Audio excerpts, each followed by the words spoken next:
Bueno, primera pregunta. ¿En qué punto está la coalición Ganemos Madrid, Podemos Madrid? En estos momentos la coalición está, digamos, aprobada por las dos partes. Es decir, Podemos ha sometido a consulta la propuesta del marco de entendimiento y se ha aprobado. Y Ganemos ha hecho un plenario propio en el que también se ha sometido a consulta la propuesta de marco y también se ha aprobado. Eso lo que quiere decir es que, sobre todo dos cosas. Quiere decir, por un lado, que habrá una candidatura conjunta de Ganemos y Podemos en las próximas elecciones municipales. Y quiere decir también que se van a poner en marcha una serie de grupos de trabajo mixtos para ir desarrollando el trabajo concreto que hay que poner en marcha, pues lo que tiene que ver con programa, lo que tiene que ver con el sistema de primarias y con la organización tanto previa a las elecciones como postelectoral. Ese sería un poco el contexto que hay ahora mismo. Una vez elegido el candidato para la alcaldía de todo el partido, ya una vez unido, el siguiente paso es programa, organización del partido, primarias y campaña, todo a la vez. Sí, pero no vamos a elegir, a ver, ¿cómo te explico? La persona que vaya como candidata al ayuntamiento, el número 1, o sea, quien sea, se va a elegir en primarias, no se dirige de manera separada. Entonces, una vez el acuerdo está firmado, efectivamente hay un proceso que son, la validación y priorización del programa por parte de la ciudadanía y las propias primarias abiertas, donde se decide no solo la persona que va de número 1, sino también la lista completa. Ese sería un poco el escenario. Este proceso acabaría a mediados de marzo, ¿no? Para entrar ya en campaña. Más bien en la 3ª de marzo. O sea, empezaría la campaña con todo perfectamente validado, nada más volver de Semana Santa. Ese sería un poco el escenario, es decir, 2 meses antes de las El punto final es el 24 de mayo. ¿Cómo puede salir bien un proyecto tan aplastado en el tiempo y tan exigente en calendario? O sea, en realidad yo creo que quien está con exigencias de calendario no es Ganemos y Podemos. Quien está con exigencia de calendario es el Partido Popular y el PSOE, que todo el proceso municipal, en vez de leerlo en una clave que tiene que ver con la propia ciudadanía y con los problemas de la gente de Madrid, pues lo estás leyendo en una clave interna, en peleas internas en la Federación Socialista Madrileña, en peleas internas por ver quién es el candidato de unos o de otros.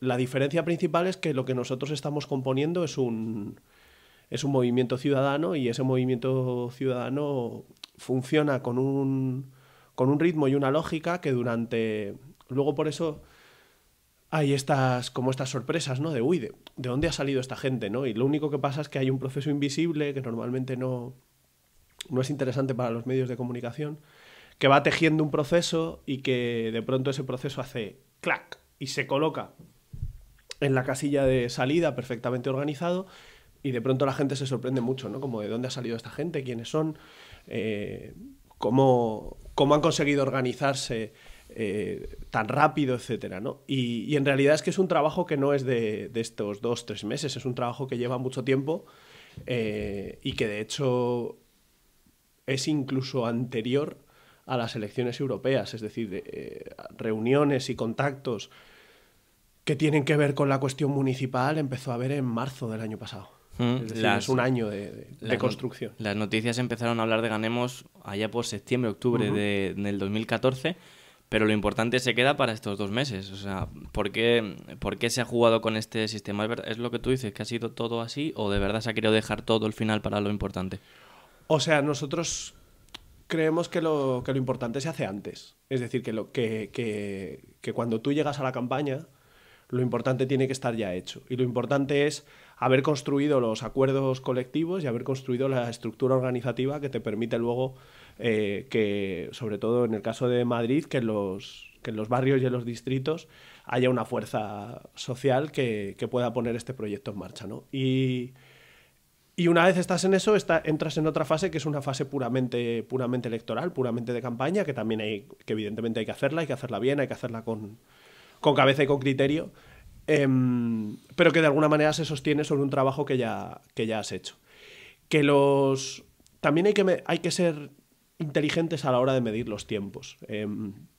Vivimos en un contexto de aceleración muy fuerte del tiempo y a veces uno tiene la sensación de que esa sensación o esa, no sé, esa petición de ir rápido y de tener candidatos ya y programa ya y demás, luego tiene una pega, que es que hay un punto en el que ya no tienes nada que contar, se te ha agotado el ciclo, ¿no? Lo vemos, por ejemplo, cuando el propio Carmona, por ejemplo, en el PSOE, lleva desde hace meses diciendo él es el único, yo soy el único candidato que ya está elegido y por eso, y eso es lo que me da la legitimidad, y eso le ha colocado en una carrera a hipervelocidad por demostrar como todas las cosas que es capaz de hacer, ¿no? Y convirtiéndose como una especie de no sé, como de Argamboy, ¿no? Que se va poniendo como diferentes trajes, ¿no? Cada semana.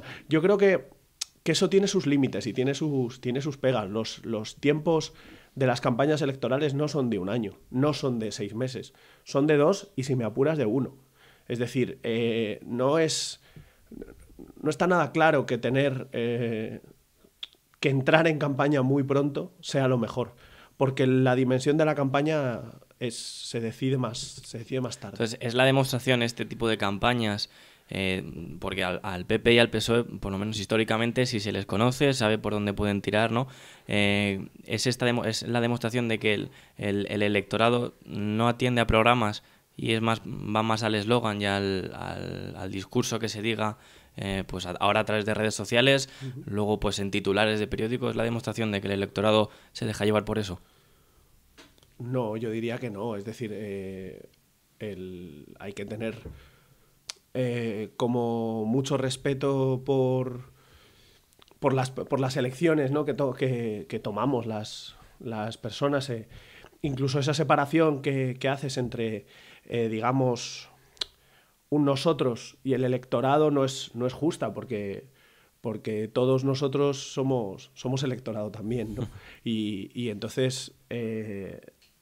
y el electorado no es más que un momento concreto de tu vida en el que tomas una elección que tiene que ver con a quién votas en un momento concreto, pero todo el rato estás tomando decisiones políticas que eres consciente además de que son políticas de apoyo, de información, etcétera. Yo creo que estamos en un contexto en el que la gente tiene la posibilidad de acceder a mucha información y además la está buscando, y atiende a cómo están funcionando los procesos, cómo se van construyendo las cosas. Que luego hay una campaña y que esa campaña funciona en una lógica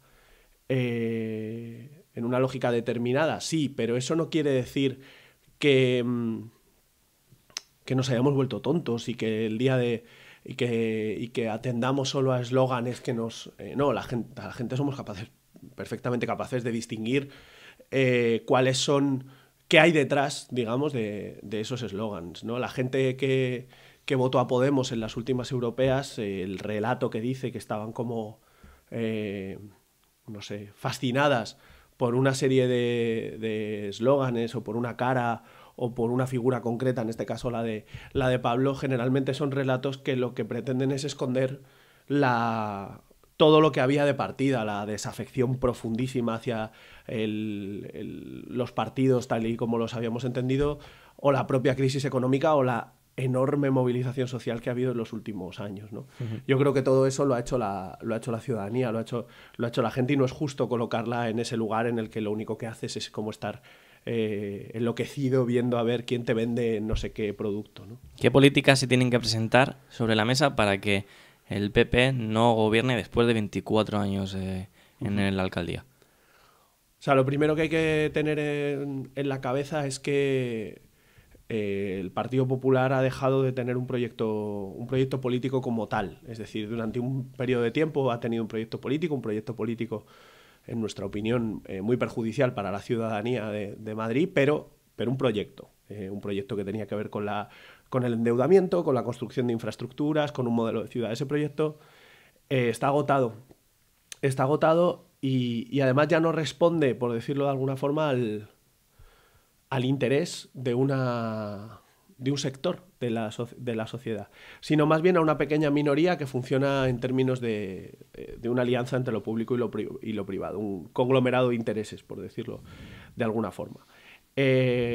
eso es lo que hace que la legitimidad del Partido Popular en Madrid esté deshecha, ¿no? A mí me gusta poner siempre un ejemplo, ¿no? El Hospital de la Princesa, que fue el primero por el que el Partido Popular empezó el proceso de privatización en esta última fase, está en un distrito que es históricamente con un voto mayoritario al Partido Popular. De alguna manera se estaban enfrentando a sus propios votantes y les daba igual porque creían que precisamente que esos votantes eran unas personas que tenían una concepción de ella como puros electores y no como ciudadanos, y entonces les proponían de alguna manera seguir votando a quien les estaba acabando con su centro de salud, ¿no? Entonces, bueno, con su hospital en este caso. Cuando eso sucede, se abre un hueco. Y la cuestión ahí es qué llena ese hueco, ¿no? Y ese hueco se puede llenar de muchas maneras. Tenemos la suerte de que desde el 15 de mayo de 2011, ese hueco que sale de esa descomposición lo están llenando propuestas democráticas, propuestas de mayores niveles de participación, de mayores niveles de transparencia y de recuperar y ampliar derechos. Ese marco es el marco general en el que luego opciones o herramientas más bien políticas trabajan, ¿no? Entonces hay que partir de eso para pensar qué tipo de políticas se ponen encima de la mesa. ¿Se confiaría en una posible coalición con el Partido Socialista de Madrid para gobernar en la alcaldía? Nuestra posición siempre ha sido la misma. Los pactos electorales no los vamos a decidir desde la candidatura conjunta, se los va a decir la propia ciudadanía y los vamos a someter a consultas. Lo que sí es evidente es que tendría que ser un Partido Socialista muy, muy, muy, muy diferente al Partido Socialista que hasta el día de hoy conocemos. Pensemos que el candidato en Madrid del Partido Socialista hace escasos días ponía la mano en el fuego por Tomás Gómez y al día siguiente era cesado. Y no solo eso, sino que además el propio candidato volvía a poner, en este caso, la mano en el fuego no ya por uno, sino por los dos, de dos bandos enfrentados. Esto, la sensación que da es de bastante desorientación, ¿no? Y de bastante falta de rigor. Y no se puede olvidar qué tipo de políticas ha estado poniendo en marcha el PSOE en los lugares donde ha gobernado, incluso en municipios de la Comunidad de Madrid, ¿no? Por tanto, las decisiones las va a tomar la ciudadanía, pero tenemos que ver qué PSOE es ese PSOE con el que se hacen hipotéticos acuerdos. En Ganemos Madrid, la coalición presentará políticas neoliberales o políticas liberales moderadas en su programa. A nosotros no nos gusta mucho la idea de como de etiquetar, ¿no? Que es lo que es útil para que la gente sepa dónde están las cosas, pero en realidad es poco razonable. El tipo de propuestas que nosotros estamos poniendo encima de la mesa tienen que ver con la recuperación de los derechos de la ciudadanía. Tiene que ver con que prime el derecho ciudadano sobre pues estas tramas, ¿no? Público-privadas que, por ejemplo, están echando a la gente de sus casas, ¿no? A mí no me interesa demasiado si eso es una política de etiqueta neoliberal, de etiqueta socialdemócrata o de otro modelo de etiquetas. Lo que me interesa es que no echen a la gente de su casa. Lo que nos interesa es que el centro de salud no esté privatizado o tenga sistemas de exclusión sanitaria. Entonces es ir en contra del camino neoliberal, no privatizar o no dejar al Estado desociado. Sí, evidentemente, pero, o sea, sí, no hay problema con eso. Lo que quiero decir es que me interesa más la cuestión material, qué problemas resuelve eso, que si es ir en contra. O sea, lo que no me parece útil en este momento es hacer un discurso que tiene que ver con vamos a hacer una política contra la austeridad. Vamos a hacer una política contra las políticas de deuda, de endeudamiento. Vamos a hacer una política contra las políticas de impunidad. Vamos a hacer una política contra las políticas de opacidad, ¿no? Todo eso, la cuestión material de eso es lo que es importante. La etiqueta que se le ponga, eso vendrá después, en todo caso. ¿En Ganemos Madrid ha estado a la espera de Podemos para empezar a dar pasos determinantes en su campaña? Sí y no. Es decir, hemos estado a la espera porque nos parecía que era un actor fundamental y eso ha hecho que dejáramos que constituyera sus órganos internos de digamos, de organización del partido, y en ese sentido sí, en un actor que consideramos fundamental en el escenario político tiene sentido esperarle, pero a la vez no. ¿Qué quiere decir no? Que nosotros hemos seguido haciendo toda una serie de cosas, todas las cosas que podíamos hacer sin necesidad de esperar a nadie. Recoger nuestra campaña de firmas, articular nuestro propio proceso, poner en marcha los grupos motores en los barrios, y es precisamente todo ese trabajo el que nos ha permitido, construir como un mutuo respeto, una mutua relación que nos ha permitido llegar a un acuerdo. Si simplemente hubiéramos esperado a Podemos no habría sido posible, porque Ganemos no existiría. Si nos hubiéramos dedicado a avanzar y punto, sin esperar a Podemos, habría sido muy difícil llegar a un acuerdo, porque habría sido muy difícil tener ese mutuo reconocimiento. Entonces, bueno, sí y no. Para lograr las 30.000 firmas que buscabais, necesitaron un poco menos de 2 meses. Uh-huh. ¿No consideráis que es demasiado tiempo, viendo que luego hay que tener un número de votos bastante más amplio que 30.000 firmas, que no son votos, son firmas al final de simpatizantes? ¿No creéis que es demasiado tiempo? Es una semana menos de lo que tardó Guanyem en Barcelona para conseguirlo. Y a día de hoy Guanyem en Barcelona las encuestas le dan como primera fuerza electoral. Hacer una equivalencia entre el sistema por el cual la gente te avala para que un proceso exista y el voto en un momento concreto, una vez que esa opción existe, no es equivalente. Uh-huh. No se puede medir en esos términos. A nosotros nos parecía muy importante que hubiera ese aval ciudadano. Si no lo hubiera habido, no hubiéramos seguido adelante. Nos parecía importante que ese aval ciudadano fuera de una cantidad razonable de gente, pero sobre todo nos parecía que era una buena manera de medir nuestra capacidad organizativa. Es decir, funcionaba también un poco hacia adentro. Pero no es lo mismo un contexto en el que tú estás recogiendo firmas para una iniciativa que saldrá adelante y que tiene que ver con unas elecciones que habrá meses después de que tú pongas eso en marcha, que un contexto en el que toda la atención ciudadana está pensando en quién va a votar y que tiene X opciones, no infinitas, sino unas, ¿no? Uh-huh. Entonces yo creo que no tiene sentido hacer esa equivalencia. Cuando Podemos salió, planteó la necesidad de una recogida, creo que eran de 50.000 apoyos en todo el Estado.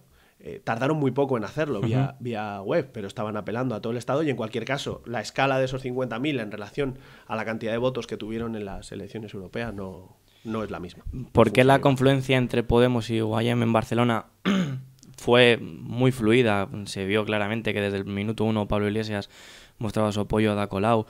Y en Madrid ha costado más. Pues hemos podido leer en la prensa que sí ha habido como más complicaciones hasta que por fin se ha dado ese paso definitivo. Uh-huh. ¿Por qué ha sido tan diferente el caso de Barcelona con el caso de Madrid? Bueno, pues porque las realidades políticas son distintas. Es decir, creo que esa es una pregunta que le corresponde más a Podemos en este caso, ¿no? De cómo ellos han ido leyendo los procesos, pero para mí tiene que ver con que son realidades políticas diferentes, realidades políticas de la forma en la que se componen los procesos en Barcelona y en Madrid, no, en Guanyem y en Ganemos, pero también en Podemos en Barcelona y en Podemos en Madrid. Yo creo que eso es lo que lo explica. Y en cualquier caso, más allá de las diferencias visibles e invisibles del proceso, lo importante es como la capacidad de haber llegado a acuerdos más o menos a la vez, más o menos en el mismo... De hecho, los propios acuerdos también son distintos. Es decir, no es el mismo modelo el que se ha propuesto desde Guanyem con Podemos que el que se ha propuesto desde aquí. Y a nosotros nos parece muy bien, además, que haya como esa pluralidad de caminos. ¿En qué se diferencian Podemos y Ganemos para que tenga que surgir dos partidos casi a la vez, que luego tienen que confluir juntos? ¿En cuáles son las diferencias para que tenga que haber esa confluencia y no directamente? Además estamos en Madrid, ¿no? Donde probablemente todos os conozcáis y se podría haber formado esa unión desde el principio. ¿Por qué han tenido que surgir por un lado Podemos y por otro Ganemos? Bueno, porque son proyectos que obedecen a propuestas políticas distintas y sobre todo a escalas diferentes.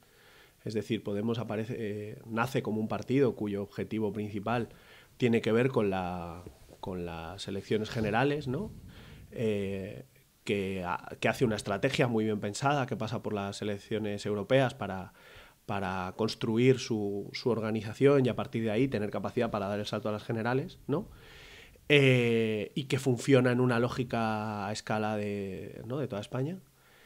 Y en lo que tiene que ver con Ganemos es una iniciativa estrictamente municipal y que por tanto tiene una manera de organizarse diferente porque responde a una necesidad distinta. Entonces cuando eso se da es normal que durante un periodo de tiempo haya digamos caminos diferentes que permiten también explorar lo que Ganemos ha ido haciendo en términos concretos, ¿no? en la ciudad.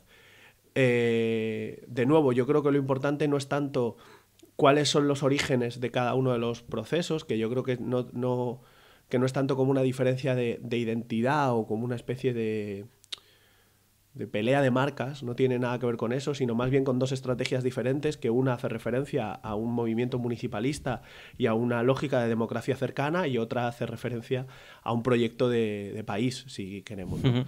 Lo importante es cómo esos dos procesos son capaces de cruzarse y de cooperar. Para mí lo más importante de lo que está sucediendo estos días es haber sido capaces de demostrar, no solo en Madrid, también en otros sitios, que frente a un modelo de política que está sistemáticamente basado en la competencia, hay un modelo de política que se puede basar en la cooperación y en el mutuo reconocimiento. Solo eso me parece ya una victoria en términos políticos súper importante.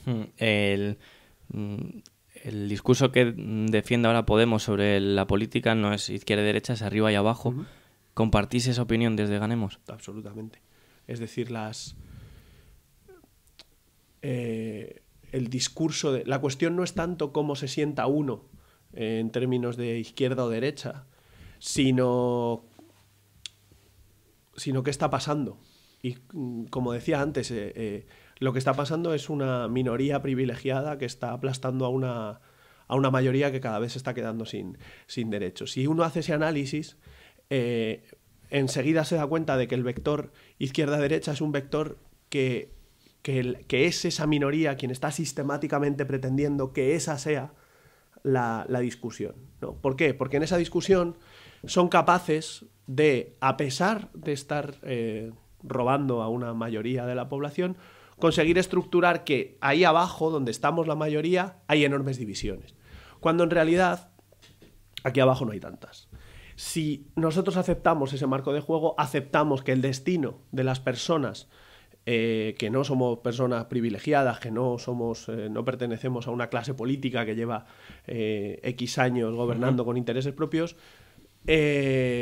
nuestro destino en la vida es estar peleados. Y entonces, pues que los mayores voten a unos y los jóvenes a otros, que los hombres voten a unos y las mujeres a otros, que los que llevamos no sé cuánto tiempo viviendo en la ciudad votemos a unos y los que acaban de llegar voten a otros, ¿no? Es decir, establecer todo el rato como segmentaciones. De lo que se trata es de acabar con todas esas segmentaciones y encontrar más bien lo que es común a todas esas cuestiones, que son problemas comunes. En ese sentido es en el que la lectura de abajo arriba o de casta a pueblo en la lectura que hace Podemos tiene sentido. Entendiendo al Partido Popular como los de arriba, evidentemente no hubiesen podido gobernar en Madrid durante 24 años sin el apoyo de los de abajo, que es la gente que le ha votado durante tantos años, que claramente han apoyado políticas de recortes al Estado porque se han seguido haciendo, se han seguido votando y se han seguido apoyando esas políticas. Si los de abajo quieren eso, ¿Ganemos y la coalición se lo va a dar? Ahí el punto de partida es que ha habido habría habido un proceso en el que el Partido Popular habría preguntado a sus votantes: ¿quieren ustedes que privaticemos estos servicios? ¿Quieren ustedes que acabemos con las políticas de empleo? ¿Quieren ustedes que acabemos con las políticas? Si eso se hubiera dado y la gente de la ciudad hubiera dicho: sí, por favor, acabar con las políticas de empleo, sí, por favor, acabar con los planes de igualdad. Ratificándolas 4 años después, se puede decir que se ha dado ese sí. Eso es plantear que digamos como que los motivos o el marco en el que la gente votaba hace 4 o 8 años y el marco en el que vota ahora es el mismo. Y no es el mismo. Los procesos en los que se establecen como bloques, digamos, o relaciones de representantes y representados, primero son mucho más complejos que simplemente yo es que confío mucho en esta gente. Habría que ver también qué era lo que tenían enfrente a la hora de elegir, ¿no? Y eso es muy determinante. Habría que ver qué proceso ha habido, por ejemplo, en Madrid, en relación a cómo se relaciona de manera no directa, sino más bien invisible, el Tamallazo con la aparición del 15M, es decir, qué proceso de tristeza ciudadana con respecto a las instituciones se va dando para que esa relación que estaba construida entre personas, entre representantes y representados, deje de funcionar. Entonces, la cuestión no es mirar hacia atrás y decirle a esa gente, es que tú hace 4 años o hace 8 años votaste al PP o al PSOE o a Izquierda Unida. Es más bien decir, en este contexto nuevo que se abre, ¿qué decisión vas a tomar? Eso es lo importante. Si construimos la relación entre representantes y representados siempre sobre lo que se ha hecho hasta ahora, lo que estamos diciendo es que siempre las cosas van a ser igual.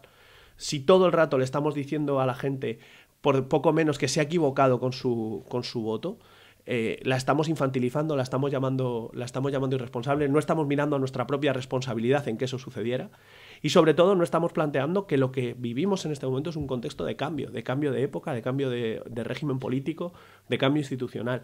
Si nos hacemos cargo de eso, la pregunta no es tanto qué hiciste ayer, sino qué vas a hacer hoy para hacer cosas mañana. Esa es la clave para mí. 2 preguntas más. Y es que no puedo evitarlo. Sí. ¿Va a estar Izquierda Unida dentro de Ganemos Madrid? El acuerdo que hay entre Podemos y Ganemos reconoce que Ganemos tiene dentro diferentes partes. Esas partes, digamos que están reconocidas en términos... digamos en términos de nombre, ¿no? Se las nombra, pero eso no quiere decir que haya una estructura formal que la reconozca. Esto es una lógica de acuerdo que aceptan todas esas partes, ¿no? Y la aceptan porque hay un sector mayoritario dentro en este caso de Izquierda Unida que apuesta con bastante generosidad y bastante honestidad porque hay un proceso ciudadano que excede lo que ha sido la política institucional hasta ahora, ¿no? Y en la medida en que eso está, pues hay esa apuesta. Y luego hay otro sector minoritario dentro de Izquierda Unida que no apuesta por eso. Ese es un asunto que tiene que resolver Izquierda Unida y que, por decirlo de alguna manera, es interno a la organización, pero que no afecta en nada al acuerdo entre Ganemos y Podemos. Las personas de Izquierda Unida que están participando en Ganemos lo saben, lo comparten y una vez Izquierda Unida vaya tomando sus propias decisiones, esas personas decidirán en qué lugar quieren estar. Yo insisto en que la manera en la que se ha estado es de una generosidad extrema porque se ha entendido el contexto de cambio en el que estamos. Yo creo que eso es como la parte más importante. Que luego haya un sector minoritario de Izquierda Unida que bloquee un proceso, no sé qué, en todo caso bloquean un proceso a nivel interno. El acuerdo está aprobado y nosotros vamos a seguir adelante. Y vale, ya la última, leyendo encuestas, bueno, supuestas encuestas filtradas o internas del PP, se puede ver que dan por perdida absolutamente la alcaldía y el recuento sería 23 escaños para el PP, 14 para el Partido Socialista de Madrid y 13 para vuestra coalición. ¿Dónde veis decir, bueno, este es nuestro tope, no creemos que superemos tal escaño?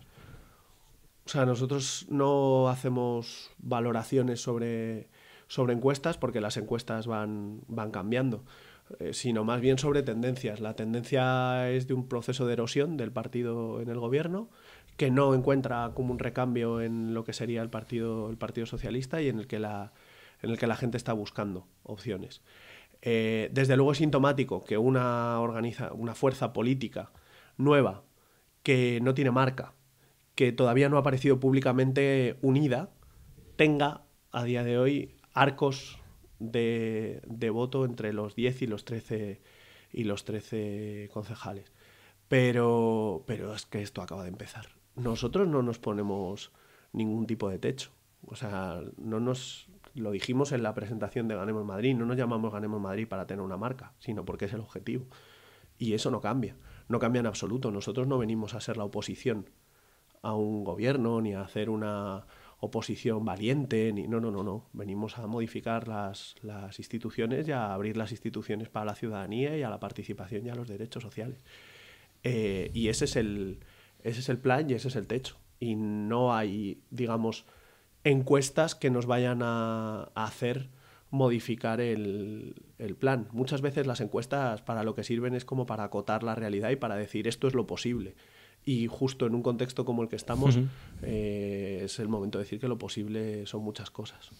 Vale, pues entonces ya está. Muchas gracias, Guillermo, y mucha suerte. Gracias.